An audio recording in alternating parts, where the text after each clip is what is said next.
सबको जय यीशु की। Sunday password to the word इस शीर्षक के अंतर्गत प्रति इतवार की पूजन पद्धति में भाग लेते हुए प्रभु का जीवंत वचनों को सुनकर उन वचनों के अनुसार जीवन बिताने की शक्ति, सामर्थ्य, कृपा, अनुग्रह मांगते हुए एक सुंदर आदर्श क्रिस्तीय जीवन बिताने की विशेष कृपा मांगने के लिए मैं आप सभी लोगों का हार्दिक स्वागत करता हूं।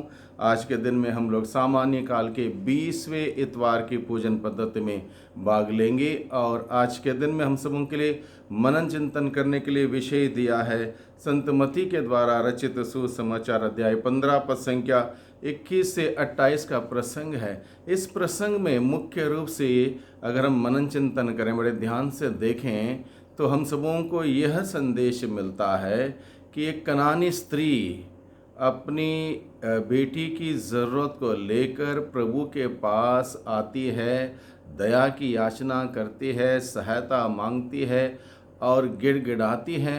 उसका विश्वास को देखकर प्रभु यीशु ने इस बात को कहा, नारी तुम्हारा विश्वास महान है, नारी तुम्हारा विश्वास महान है। प्रभु यीशु ने अपने शिष्यों को यह कहा था, अल्प विश्वासियों तुम डरने वाले हो, डरते क्यों हो अल्प विश्वासियों।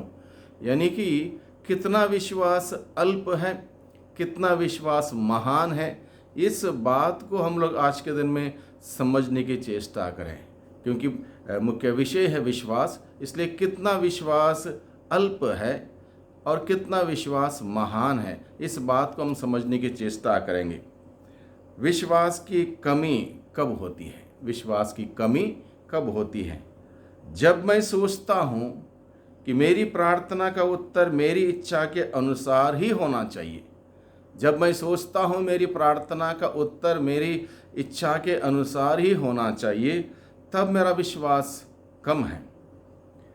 लूकास का सुसमाचार अध्याय 22 पद संख्या 42 में प्रभु यीशु कहता है, मेरी नहीं बल्कि तेरी इच्छा पूरी हो। प्रभु यीशु ने हमेशा अपने अब्बा पिता की इच्छा पूरी की।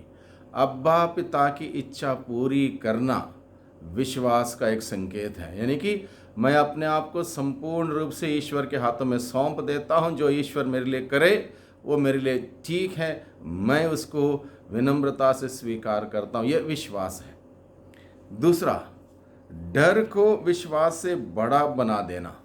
डर को जब हम विश्वास से बड़ा बना देते हैं तब हमारे विश्वास की कमी नजर आती है। प्रभु कहता है, डरो मत, बस विश्वास कीजिए। जब प्रभु हमें बारंबार कहता है डरो मत, बस विश्वास कीजिए, हमें प्रभु पर पूर्ण रूप से विश्वास करने की जरूरत है। तीसरी बात है नित्य प्रार्थना नहीं करना। नित्य प्रार्थना नहीं करना इस बात की ओर संकेत करता है कि मेरा विश्वास कमजोर है। लूकास का सुसमाचार अध्याय 18 पद संख्या 1 में प्रभु का वचन कहता है, नित्य प्रार्थना करनी चाहिए और कभी हिम्मत नहीं हारनी चाहिए। नित्य प्रार्थना करना, एक रिश्ता ईश्वर के साथ बनाए रखना प्रार्थना के द्वारा बहुत ही ज़रूरी है। वो दर्शाता है कि मेरा विश्वास बुलंद है, अगर ऐसा नहीं है तो मेरे विश्वास की कमी है। चौथी बात है ईश्वर के वचन पर भरोसा नहीं रखना, विश्वास की कमी को दर्शाता है। ईश्वर के वचनों पर भरोसा नहीं करना। मैं तुम्हें कभी नहीं छोड़ूंगा और कभी ना त्यागूंगा। प्रभु का वचन कहता है इब्रानियों के नाम के पत्र अध्याय 13 पद संख्या 5 में, मैं तुम्हें कभी नहीं छोड़ूंगा और कभी ना त्यागूंगा। ईश्वर इस प्रकार का आश्वासन देता है। उसके वचनों पर भरोसा नहीं रखना विश्वास की कमी हो सकती है। पांचवी बात, ईश्वर के सामर्थ्य पर संदेह करना। ईश्वर के सामर्थ्य पर संदेह करना। तुम्हारा विश्वास कहाँ है? प्रभु अपने शिष्यों से पूछता है। जब वो यात्रा कर रहे थे समुद्र में, नाव में उथल पुथल हुआ तो उस वक्त वो डर गए, घबरा गए। प्रभु पूछता है तुम्हारा विश्वास कहाँ है? लूकास का सुसमाचार अध्याय 8 पद संख्या 25। जब शिष्यों ने तूफान देखा तो वे डर गए, लेकिन यीशु उनके ही साथ थे। यानी कि ईश्वर के सामर्थ्य पर भी उनको संदेह हुआ। ये 5 मुख्य कारण हैं जो विश्वास की कमी को दर्शाते हैं। तो विश्वास को महान कैसे बनाना है, और इस बात के लिए फिर एक बार मैं 5 और बातों को आपके साथ साझा करना चाहता हूँ। कनानी स्त्री प्रभु यीशु के पास गई। सबसे पहली बात, कनानी स्त्री अपनी ज़रूरतों को लेकर, अपने बेटी की ज़रूरतों को लेकर कहाँ गई? प्रभु यीशु के पास गई। प्रभु यीशु को अपना पहला और अंतिम सहारा उसने बनाया। प्रभु यीशु को पहला और अपना अंतिम सहारा बनाया। समस्या आने पर पहले लोगों पर, धन दौलत पर, अपनी बुद्धि पर नहीं, बल्कि प्रभु पर भरोसा रखना सीखें। ये बात कनान स्त्री के जीवन के द्वारा हमें सीखने को मिलती है। दूसरा कारण, कैसे हम विश्वास को मजबूत बनाएं।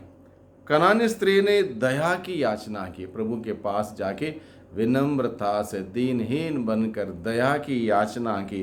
पेतरुस का पहला पत्र अध्याय 5 पद संख्या 7 में प्रभु का वचन कहता है, आप अपनी सारी चिंताएं उस पर छोड़ दें। आप अपनी सारी चिंताएं प्रभु पर छोड़ दें, क्योंकि वह आपकी सुधि लेता है। प्रभु आपकी प्रार्थना सुनता है। सारी चिंता प्रभु पर छोड़े, इसका मतलब प्रभु पर भरोसा रखना।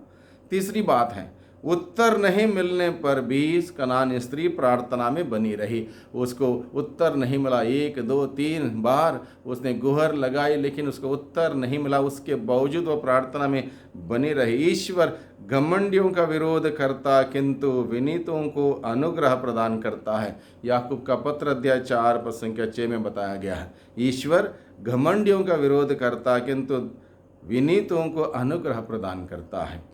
चौथी बात है, कैसे विश्वास को बुलंद करें। विरोध के बावजूद पीछे नहीं हटी कनानी स्त्री। उसका विरोध हुआ, प्रभु के शिष्यों ने कहा इसको विदा कर लीजिए, भेज दीजिए, वापस भेज दीजिए, चिल्लाती हुई आ रही है। विरोध करने पर भी वो पीछे नहीं हटी। प्रेरित चरित अध्याय 16 पद संख्या 31 में प्रभु का वचन कहता है, आप प्रभु ईसा में विश्वास कीजिए तो आपको और आपके परिवार को मुक्ति प्राप्त होगी। आप प्रभु यीशु में विश्वास कीजिए तो आपको और आपके परिवार को मुक्ति प्राप्त होगी।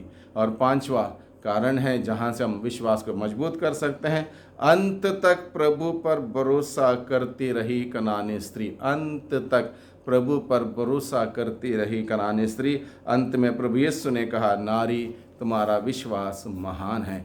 इस प्रकार से भाइयों बहनों, आज के दिन में हम सबों को हमारे विश्वास को मजबूत करने के लिए, विश्वास में दृढ़ रहने के लिए, अटल रहने के लिए प्रभु हमें बुलाता है। प्रभु का वचन कहता है इब्रानियों के नाम के पत्र अध्याय 11 पद संख्या 6 में, विश्वास के अभाव में कोई भी व्यक्ति ईश्वर का कृपा का पात्र नहीं बन सकता है। हम सभी ईश्वर के कृपा का पात्र बने रहें, इसलिए विश्वास बुलंद करें, दृढ़ करें। प्रभु के वचन के द्वारा, प्रार्थना के द्वारा प्रभु पर भरोसा रखते हुए अपने जीवन में आगे बढ़े, ताकि प्रभु की महिमा हम सभी देख पाएँ। जिस प्रकार से प्रभु ने स्वयं कहा, विश्वास करने वालों के लिए सब कुछ संभव है। विश्वास करोगे तो ईश्वर की महिमा को देखोगे। ईश्वर की महिमा को देखें और ईश्वर की महिमा करें। सबको धन्यवाद। सबको जय यीशु की।